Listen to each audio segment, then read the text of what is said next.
नमस्कार। आधुनिक इतिहास की वीडियो श्रृंखला में आप सभी का स्वागत है। इसके पिछले वीडियो में हम लोगों ने पढ़ा था कि किस प्रकार पुर्तगाली कंपनियां यूरोप से भारत आईं और अपने व्यापार को संपन्न की और पुनः यूरोप गईं।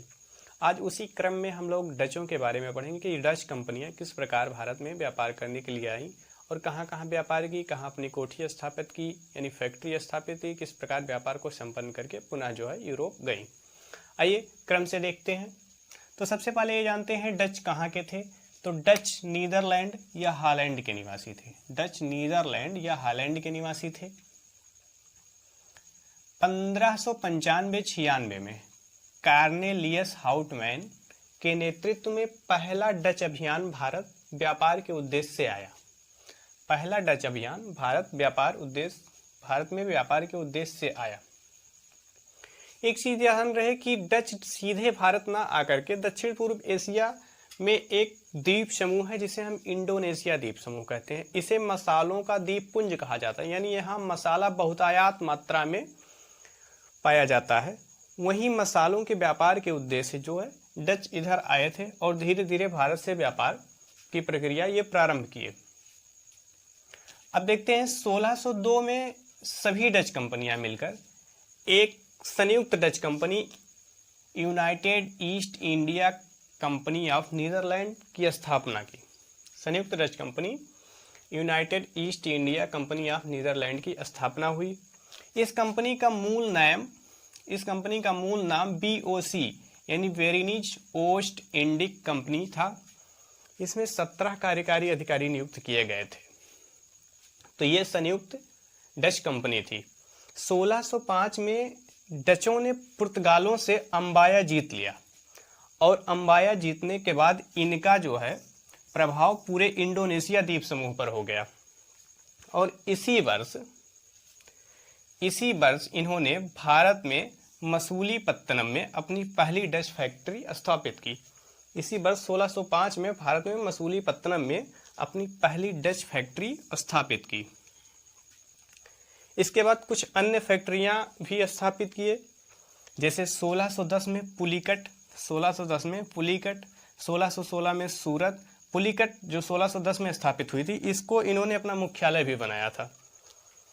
1627 में पीपली बंगाल में, 1641 में बीमलीपत्तनम में फैक्ट्री स्थापित की। इन फैक्ट्रियों का लोकेशन अगर हम मैप पे देखें और समझें तो सबसे पहले हम ये समझते हैं कि डच यहाँ पर आए थे। ये भारत है, ये ऑस्ट्रेलिया है, इसके बीच में एक द्वीप समूह है जिसे हम इंडोनेशिया द्वीप समूह कहते हैं। इसे मसालों का द्वीप पुंज कहा जाता है। यहाँ पर व्यापार के उद्देश्य से आए थे और फिर व्यापार में बढ़ावा दिए।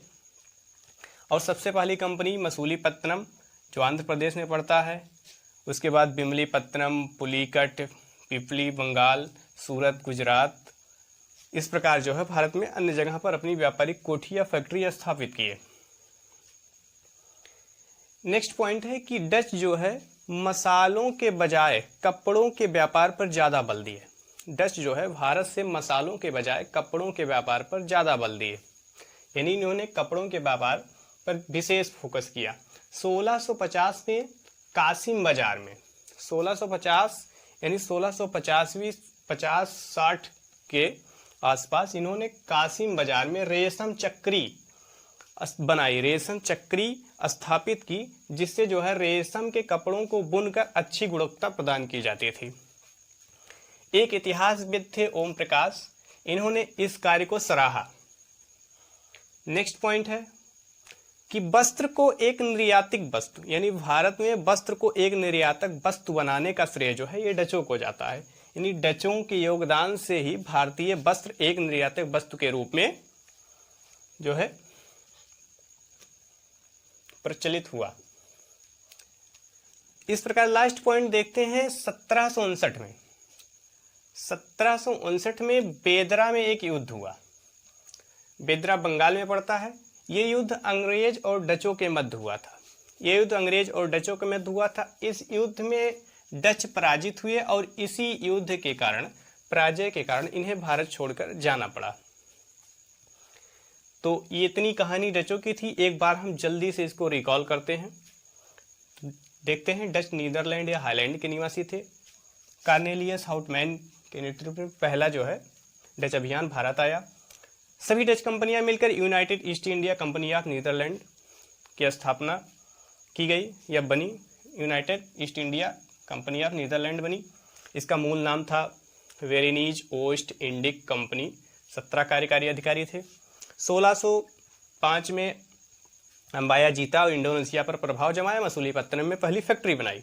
1610 में पुलिकट मुख्यालय बनाया, यहाँ भी फैक्ट्री।